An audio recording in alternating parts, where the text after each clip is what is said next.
My name's Clare Halse and I play Judy Haynes in White Christmas. White Christmas was like a huge grossing film in the 1950s, and it was the first of this kind of vista colour. So it had this new element about the way it was coloured, the actual film itself, and the music is written by Irving Berlin, and he was this immigrant that had come to America, and he saw America through these he just saw it as this incredible place, and his music just reflected all of that.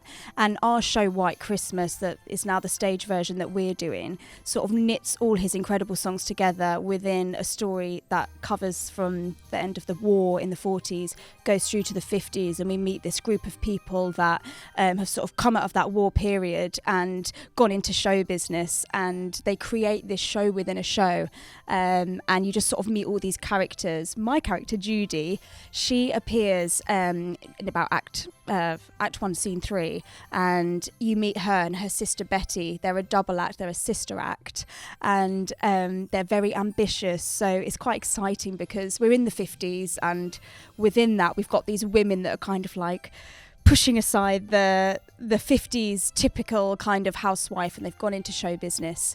They meet Bob Wallace and Phil Davis, who are the most famous duo of the time, and then it becomes this whole love story between these two couples, and within that they put on a show for a general who was a general in the war, which is where the war kind of is the kind of heart and soul of our show.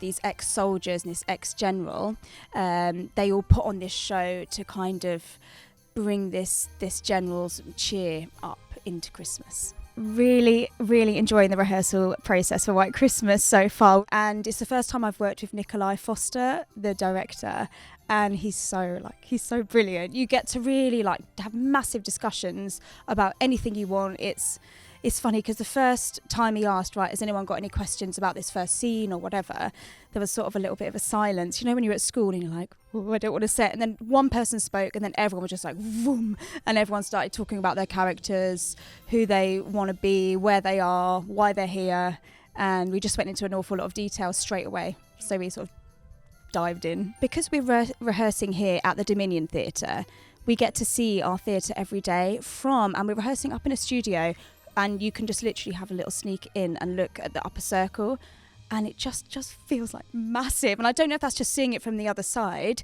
so it does feel big, but really exciting. And it's quite nice that we get to see it every day while we're in rehearsals, as it reminds you that actually, we're going to be going into that theatre. We're not in this safe studio. We're going to be on that beautiful stage. So we've got lots of room to play with. It's going to be very expansive, big dance numbers. But hopefully, whilst it is a big production and a big theatre, the main thing is that it's got heart, because the dance numbers go for nothing if there's no heart and soul behind it. We've got a really good group of people. So my opposite in the show, Phil Davis, is played by Dan Burton, who I've worked with before. So we're already very at ease with each other, which is kind of nice. We've danced together. So Dan was saying the other day, it's like putting on a pair of gloves. You know, we know, how each other dances. And he's beautiful. And then his there's sort of two of them, Bob and Phil. Bob is played by Danny Mack, who I also knew, so I felt quite good on first day. I was like, I know you too. And he plays a kind of more serious character in a way that kind of comes out of his shell and falls in love with Betty. And Danny Mack is just beautiful in this, got a lovely voice, and yeah, he's very touching to watch. So my sister is played by Danielle Hope. Again, she's got this incredible voice. I could close my eyes and listen to her all day. And then we're also joined by Brenda Edwards, who is just kind of life and soul of the whole building. She just brings so much personality. And Michael Brandon as well, who's a bit of an acting legend. So, and then we're surrounded by an amazing ensemble too.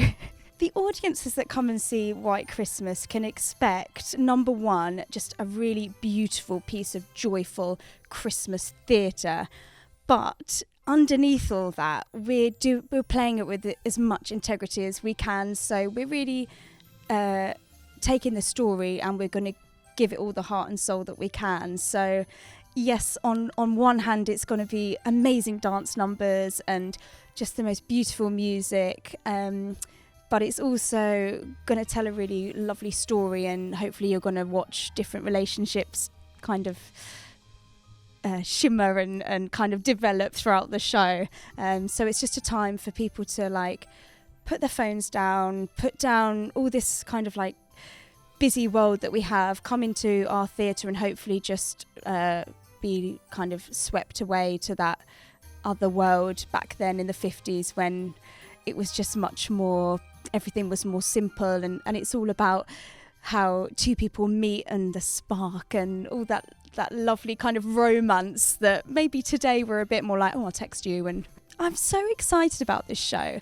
I think the more shows I do, like with anyone gaining more experience, the more respect I have for this kind of like era, the old age, golden age of movies, Hollywood era, because every time I get a show that's set in this kind of period, I do a little bit more research and find out a little bit more about how epic that period was, and trying to recreate it I feel quite honoured that I'm getting to do that, so I do feel quite excited.